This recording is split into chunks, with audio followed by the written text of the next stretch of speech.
warahmatullahi wabarakatuh. Nama saya Bisa dan ini program Pada video kali ini saya akan menjelaskan tentang fungsi serta komponen penjara dari rem servo udara ini.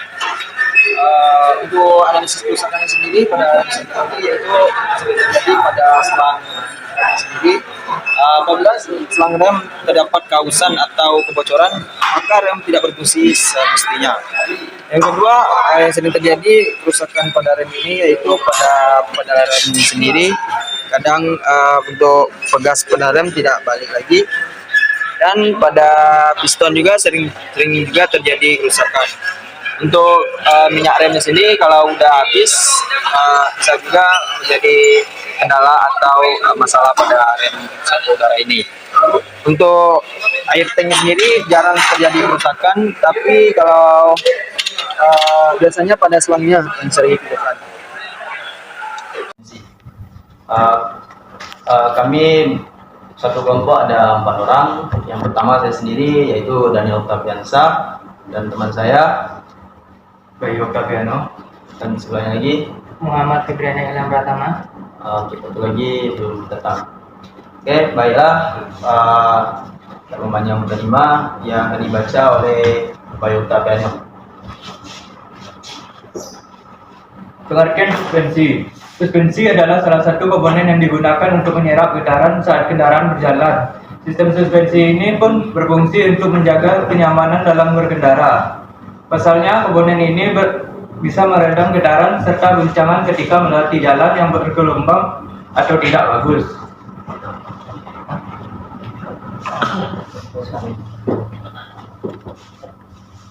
Lanjut, ada jenis-jenis suspensi depan. Satu, ada suspensi model rigid. Kedua, ada suspensi model independen. Suspensi model rigid, pada model rigid roda-roda dipasang pada satu poros atau poros tunggal dan dipasang ke bodi melalui pegat. Suspensi model rigid banyak digunakan pada suspensi depan dan belakang truk dan suspensi belakang mobil-mobil penumpang. Keuntungan lain dari model rigid adalah sedikit perubahan thread ke chamber yang disebabkan getaran dari axle. Kerugian dari model rigid ini adalah kualitas mengendarai serta stabilitas kemudi kurang karena konstruk weight lebih besar dan roda kiri dan kanan berputar bersama-sama. Suspensi model independen merupakan suspensi yang didesain khusus karena roda kanan dengan roda kiri di bagian belakang tidak dihubungkan secara langsung dan keduanya dihubungkan dengan sendi-sendi axle. Sesuai dengan namanya, roda kiri dan kanan tidak dipasang pada satu poros, melainkan dipasangkan pada masing-masing axle-nya sehingga bekerja sendiri-sendiri menyerap guncangan. Karena suspensi model independen ini bekerja serupa dengan lutut manusia, maka disebut juga dengan suspensi aksi lutut atau knee action suspension. Model wishbone dengan pegas coil adalah model yang banyak dipakai pada suspensi model independen. Konstruksinya terdiri dari upper arm, lower arm bersama-sama dengan frame dan knuckle berbentuk segi 4 dengan coil spring dan shock absorber dipasang di tengah-tengahnya. Macam-macam suspensi model independen. 1 model wishbone dengan pegas coil, 2 model wishbone dengan pegas daun, 3 wishbone dengan pegas batang torsi, 4 model McPherson.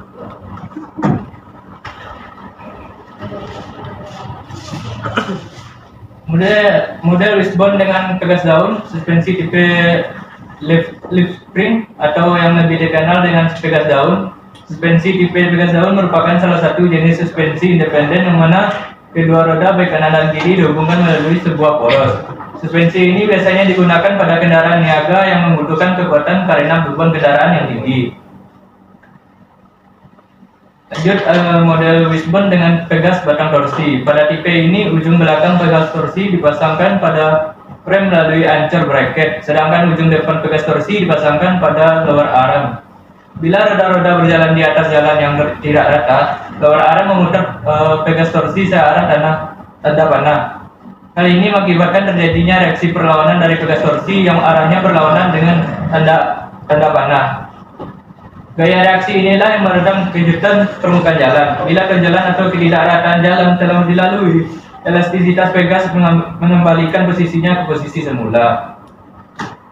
Lanjut model McPherson. McPherson merupakan salah satu suspensi yang namanya diambil dari penemu yaitu R. McPherson. Banyak sekali mobil di seluruh dunia yang menggunakan suspensi model ini. Suspensi McPherson memiliki bentuk yang tegak dan telah didukung dengan rem kejut yang dijadikan titik pusat sudut caster di mobil.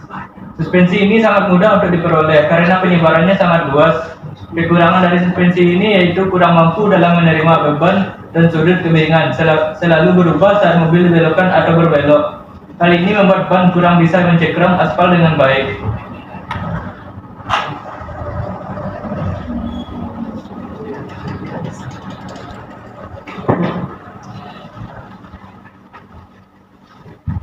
Selanjutnya komponen suspensi depan.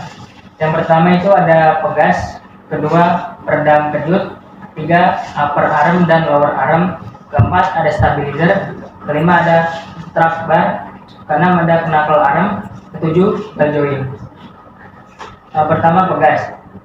Pada sistem suspensi pegas mempunyai fungsi yang sangat penting, yaitu menghubungkan frame dengan aksel dan sebagai bantalan penyerap goncangan yang ditimbulkan oleh keadaan permukaan jalan.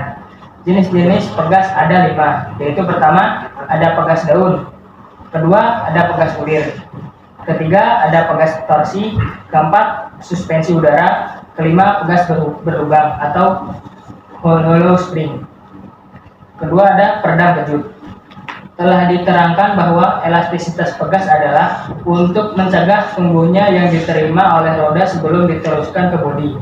Karena itu, peredam kejut digunakan untuk menyerap kelebihan elastisitas pegas yang cenderung berayun-ayun setelah roda menerima tumbukan. Prinsip kerja seperti ini ialah pada saat peredam kejut bekerja menahan gerakan dari pegas karena adanya tekanan yang ditimbulkan oleh cairan minyak yang melewati lubang-lubang kecil.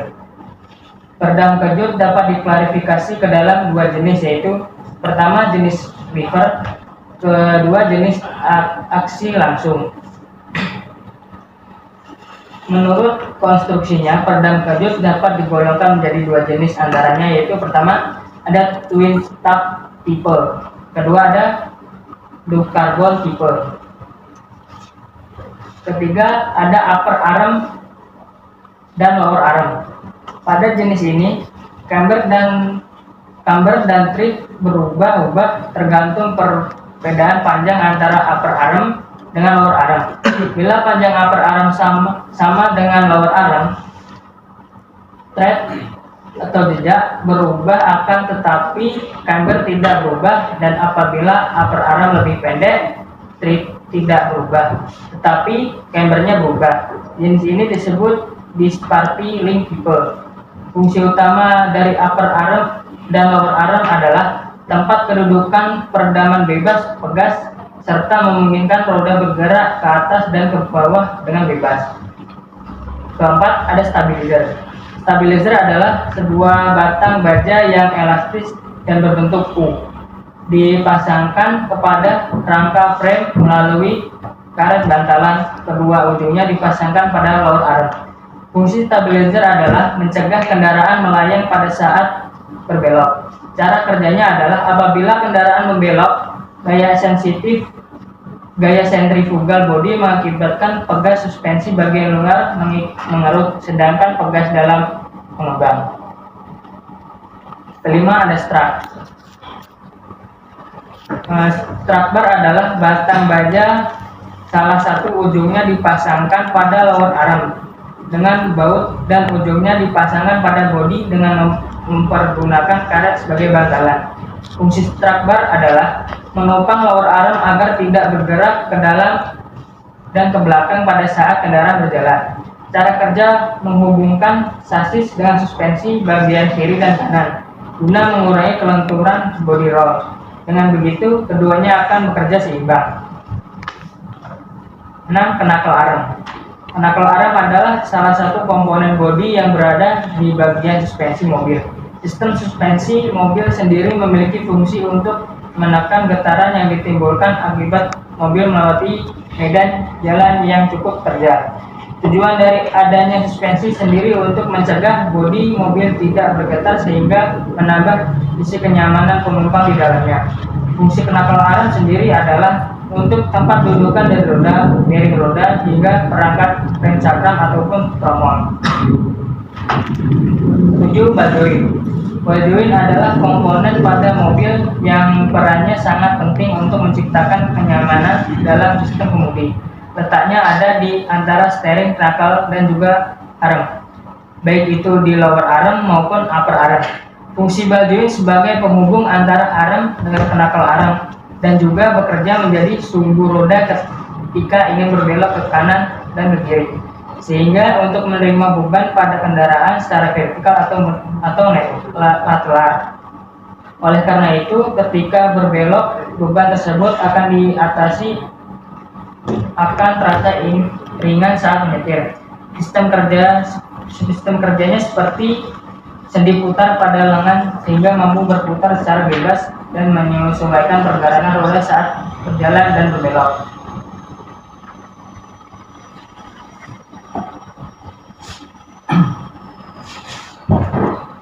Selanjutnya ada jenis-jenis suspensi belakang. Yang pertama yaitu suspensi jenis rigid. Keuntungan suspensi jenis rigid ini adalah: 1. Awet dan konstruksinya sederhana. 2. Perubahan harga trip dan chamber sedikit sekali. Kerugian suspensi jenis rigid ini adalah kenikmatan mengendarai dan kestabilan kemudi kurang. 2. Adanya kecenderungan getaran horizontal. Suspensi belakang jenis rigid dengan pegas daun. Pada suspensi jenis ini dipasangkan pegas jenis semi elliptical. Apabila tidak ada beban, maka yang bekerja adalah pegas nomor 1 sampai nomor 3. Apabila beban bertambah, pegas nomor 4 dan seterusnya mulai bekerja. Dengan demikian, koefisien pegas berubah sebanding dengan kondisi beban. Yang 3, ada suspensi belakang dengan pegas kulit jenis Patling. Pada jenis ini, kombinasi lengan pengontrol bawah dengan lengan pengontrol atas berfungsi mengurangi gerakan diferensial nose yang disebabkan oleh loncatan dan pantulan ban. Di samping itu juga, suspensi jenis Patling ini berfungsi memperbaiki kenikmatan mengendarai kendaraan. Selanjutnya ada suspensi belakang model independen. Sesuai dengan namanya, roda-roda belakang bekerja sendiri-sendiri atau independen. Karena itu diperoleh jalannya kendaraan yang lebih stabil dan lebih menyenangkan bila dibandingkan dengan suspensi model rigid. Keuntungan suspensi belakang model independen yaitu: 1. Sprung weight lebih kecil. 2. Kontak roda dengan jalan lebih baik. 3. Karena roda-roda bebas yang satu terhadap yang lainnya. 4. Mempunyai ketahanan roll yang baik sehingga memungkinkan jalannya kendaraan lebih nikmat untuk dikendarai. Selanjutnya ada jenis-jenis suspensi belakang tipe independen. 1. Jenis swing axle. Pada jenis swing axle, roda-roda melambung di mana sambungan dari dua bagian axle bekerja sebagai tumpuan. Apabila roda melambung, harga dari chamber dan trip berubah. Perubahan harga trip mengakibatkan roda-roda cenderung slip ke arah samping. Hal ini akan mempercepat kehausan pada ban. Meskipun demikian, konstruksinya sederhana dan titik pusat roll kendaraan letaknya tinggi, sehingga kemungkinan kendaraan untuk terguling relatif kecil. 2. Jenis full trailing arm. Pada jenis ini, poros ayun dari arm dipasangkan dengan sudut tertentu terhadap garis tengah kendaraan dan menghadap ke pusat roda. Konstruksinya sederhana dan karena perubahan trip dan chambernya kecil, tidak begitu banyak memerlukan tempat untuk rumah roda atau wheel housing. Hal ini memungkinkan ruang dalam lebih besar. Ketiga, ada jenis semi trailing arm. Pada jenis ini, sifat-sifatnya adalah merupakan kombinasi antara sifat-sifat swing axle dan full trailing arm. Meskipun demikian, trip, chamber, dan sudut toe-in berubah bila roda-roda melambung sehingga diperlukan dua buah universal joint untuk axle shaft dan slip joint atau penghubung lengan. Poros ayun dari arm diposisikan miring terhadap garis tengah kendaraan. karena alismen dan keuntungan kendaraan dapat berubah-ubah tergantung dari sudut arah. Maka ada batasan-batasan desain. 4. Jenis diagonal swing axle. Pada jenis ini, poros arm bergerak vertikal dan selaras sehingga tidak terdapat perubahan panjang axle sub. Pada tipe ini terdapat perubahan harga chamber, tread, dan sudut toe-in pada saat roda-roda melambung. Selanjutnya ada member suspensi. Member suspensi dipasangkan pada kerangka kendaraan melalui busing karet yang mempunyai lubang-lubang atau latches untuk memungkinkan roda-roda belakang dapat bergerak ke arah depan dan belakang kendaraan. Selanjutnya ada lengan suspensi belakang. Instalasi pada bagian dalam lengan suspensi belakang terhadap member mempunyai cam penyetel sudut toe-in. Cam ini tidak boleh disetel lebih dari 5 tingkat dari posisi tengah karena sudut toe-in akan menyimpang dari penyetelan semula. Selanjutnya ada stabilizer belakang. Salah satu sifat suspensi belakang tipe independen ialah getaran yang terjadi terpisah antara roda kiri dan roda kanan, dan bodi kendaraan cenderung miring atau terjun, agak mudah saat membelok. Karena itu, batang stabilizer digunakan untuk mencegah kecenderungan ini. Perubahan bentuk atau deformasi stabilizer bar atau pausan busing bisa mengakibatkan perbedaan tinggi sisi kiri dan kanan. Kendaraan berjalan pada jalan yang tidak rata dan berbatu kerikil. Terima kasih. Baiklah, itulah tadi presentasi dari kelompok kami. Apakah ada saran atau masukan dari teman-teman semua?